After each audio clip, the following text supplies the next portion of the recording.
Hello and welcome back to my channel. Welcome to my Rath Jatra vlog.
চলে এসেছে আনন্দ মেলা।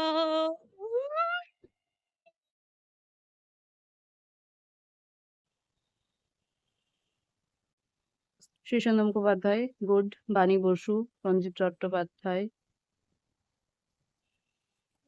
আচ্ছা, তারপরে আছে সুস্মিতা নাথ, পরিণী, চন্দন দাশগুপ্ত, ধ্রুব মুখোপাধ্যায়, সুকান্ত গঙ্গোপাধ্যায় পছন্দের লেখক। এটা খুব সম্ভবত রূপম ইসলাম, ঠিক ধরেছি। স্মরণজিৎ চক্রবর্তী, তিলোত্তমা মজুমদার, ইন্টারেস্টিং, খুব পছন্দের। কৃষ্ণেন্দু মুখোপাধ্যায়, ইয়াস। রম্মানী গোস্বামী নতুন পড়েছি, ভালো লেখেন, আমার ভালো লেগেছে। সরস্বত চক্রবর্তী পড়িনি। সর্বাণী বন্দ্যোপাধ্যায় নাম শুনেছি কিন্তু পড়া হয়নি। আচ্ছা, আমার এবারে কমিক্স খুব ভালো লেগেছে। রাপ্পা রায়, ওকে ফাইন। বলাই বাবা এবার একটু অন্যরকম, রবীন্দ্রনাথ ঠাকুরের গল্প নিয়ে কমিক্স করেছে। এইটা আমার ওয়ান অফ দ্য ফেভারিট, হীরা মানিক জলে, বিভূতি বাবুর লেখা, অসাধারণ। আমি এটা একটু দেখবো একটু পর।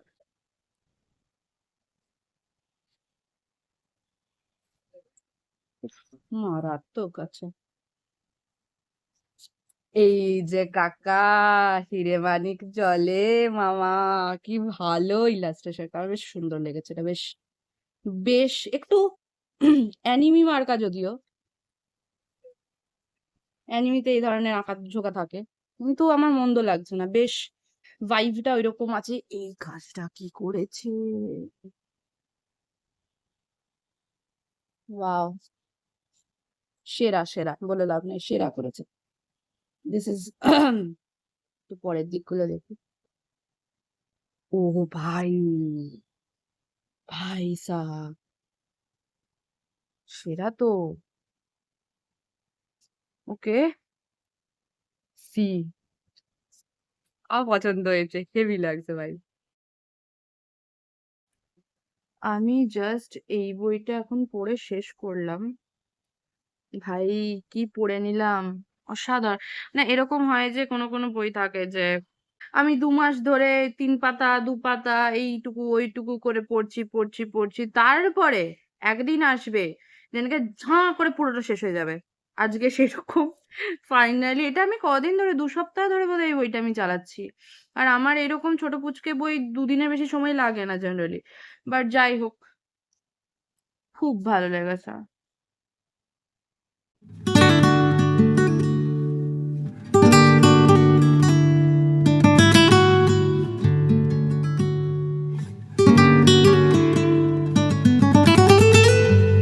রথের দিন ঝিরিঝিরি বৃষ্টি শুরু হয়েছে এবং একটা খুব হাওয়া দিচ্ছে।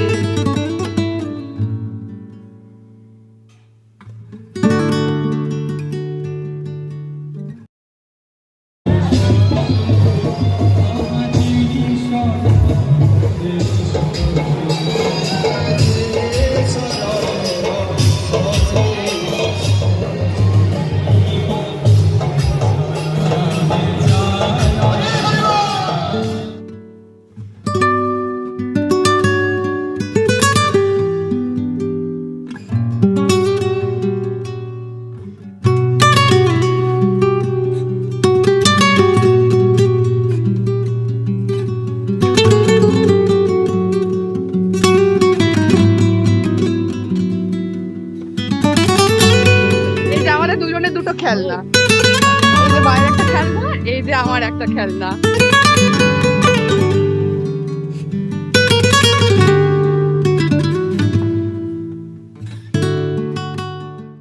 হাঁপিয়ে গেলাম। আমি কতদিন পরে বাজার গেছি, আমার চারিদিকে সবকিছু নতুন নতুন লাগছে। বাবারে, এত কিছু হয়েছে, এইসব হয়েছে। বাই দ্য ওয়ে, রথের মেলা, কিছু না কিনলেই নয়। এইটা কিনেছি, এইটা কিনেছি। এখন বাজে রাত 11টা এবং রাত্রেবেলা আমি পড়তে শুরু করব মেলানকলির রাত 2, কৌশিক সামন্তর লেখা বই। কৌশিক সামন্তর এর আগে আমি পড়েছিলাম নভেম্বরে, আমার ফাটাফাটি লেগেছিল। আর সো এটাও আশা করছি ভালোই হবে। আমি অলরেডি ভূমিকাটা পড়েছি, তো সেটা খুব ভালো লেগেছে। আসলে ছোট গল্প সংকলন, তো আমি খুব একটা গল্প সংকলনের ফ্যান নই, কিন্তু আমার বেশ মনে হয়েছে যে হ্যাঁ, ভালো ভালো লাগবে। তো সেটা একটা গেল। আমি খুব টায়ার্ড, আসলে আমার ঘুম পাচ্ছে প্রচন্ড। বাট কিছু কথা যেগুলো আমি শেয়ার করতে চাই সেগুলো বলে দিই। আমি ব্লগটা শেষ করতে চাই একটা নিজের ভাবনা থেকে, বা একটা রিয়েলাইজেশন বলা যায় সেটা দিয়ে।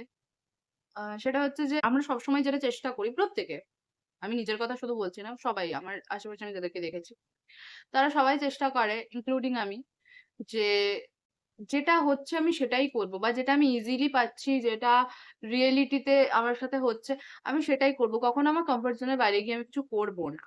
হ্যাঁ, মানে আমি একটা চাকরি করি 9 to 5, যেন ভালো লাগে না, বাট আমার অভ্যেস হয়ে গেছে, তো আমি ওটাই করবো। মাঝে মাঝে সেই সাইকেলটা ব্রেক করতে হয়। আমি কেন এই কথাটা বলছি, কারণ আমি গতকাল একটা সেরকম কিছু করেছি for the very first time. সেটা হচ্ছে, আমি একটা অডিশন ভিডিও শুট করেছি। আমি কখনো এরকম কোনো শুটের জন্য আমি কখনো অডিশন ভিডিও শুট করিনি, বা অডিশন দিইনি বলা ভালো। মানে মনেই হয়নি যে, মানে আমার সবসময় মনে হয় আমার কে নেবে ভাই, মানে একটা ওইরকম আর কি, যে মানে আমার তো ঠিক ওই হিরোইন হওয়ার মতো তো কোনো ফিচারই নেই।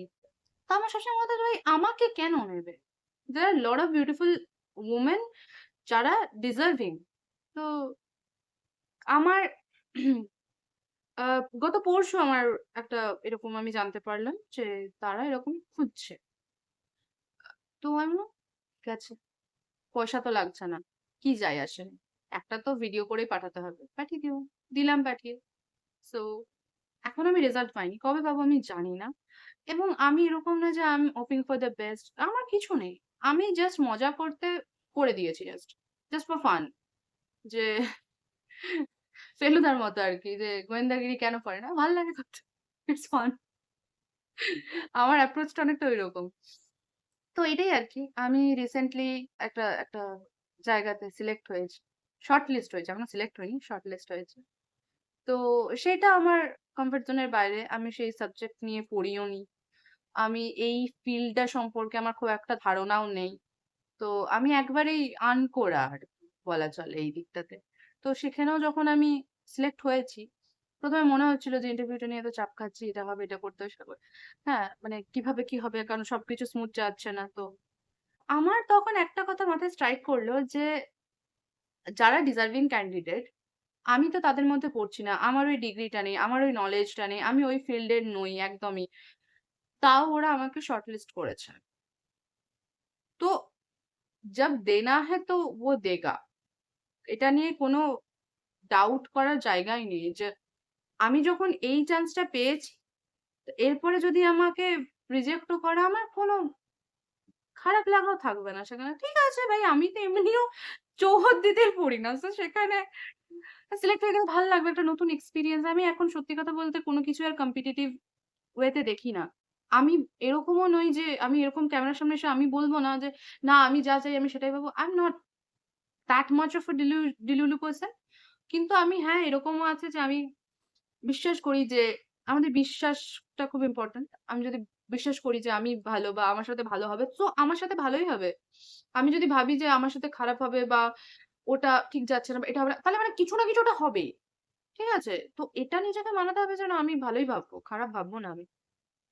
তো আমি আমি যখন গতকাল আর কি জানতে পারলাম যে আমার এরকম সিলেকশন হয়ে গেছে ওই জায়গাটাতে, তো ইন্টারভিউ এর জন্য, তা বললাম ঠিক আছে ভাই, যদি দেওয়ার থাকে দিয়ে দেবে, আমি পেয়ে যাবো, চিল। এত এত স্ট্রেস নেওয়ার কিছু নেই। My life doesn't depend on that particular thing, my life doesn't depend on that audition, I just did that for fun. So এটা স্পেশালি মেয়েদের জন্য, আমার বয়সী যারা বা আমার থেকে কম বয়সী যারা, তাদের জন্য যে don't take everything so seriously. ঠিক আছে? আহ সবকিছু গায়ে মাখার দরকার নেই, chill out, just chill a little bit. এত ভেবে কিছু হবে না, সবকিছু তোমার প্ল্যান অনুযায়ী হবে না। সো তার থেকে ভালো যে ঠিক আছে, একটা ওভারঅল প্ল্যান থাকা ইজ গুড, বাট আমি সব পাই টু পাই এটাই হতে হবে, এই সময় হতে হবে, এই সময় না। Just think about the thing that you really want, wish for that, that it really happens, and let it be. Let it release to the universe, and universe will take care of that. So আমার সাথে এটা বহুবার হয়েছে। আমি just করে করে দিয়েছি। হওয়ার মালিক হলে হবে, না হওয়ার থাকলে হবে না। That's fine. আমি কয়েকদিন আগে একটা কোট পড়লাম, দ্যাট ইজ কোয়াইট ইন্টারেস্টিং, যে মিল গিয়া তো মিটতি, নেহি মিলি তো সোনা। এটা তো আমাদের সবার মধ্যেই আছে। এটাকে নেগেটিভলি না নিয়ে যদি আমরা পজিটিভলিও নিই, যে আমার ভালোটা আমি এত বেশি নর্মালাইজ করে দিচ্ছি নিজের কাছে, নিজের বিলিফের কাছে, যে আমার কাছে খারাপটা তো করছে না। মানে আমার কাছে ওই ভালোটাই মাটির মতো অ্যাভেলেবেল হয়ে যাচ্ছে। ঠিক আছে? আর যখন তুমি এটা বিশ্বাস করে যে আমার সাথে সবকিছু ভালোই হবে, জোর করে নয় কিন্তু, ঠিক আছে? জোর করে নয়। নিজে থেকে যে বিশ্বাস করে যে আমার সাথে সবকিছু ভালোই হবে। তো তারপরে যদি খারাপও হয় না, তখন তোমার মনে হবে যে এই এই খারাপটা হলো, তার মানে আরো এর থেকেও ভালো কিছু একটা হবে। You won't take that negative event in a negative way. It will come to you in a very optimistic way, and that is the magic of self-belief. Be empathetic to yourself, be empathetic to others. Of course, who deserve, not to just don't give it like a free thing in everyone. Don't do that. অনেকক্ষণ জ্ঞান দিয়ে ফেললাম আমি, almost 10 minutes. Okay. Okay, bye. Good night.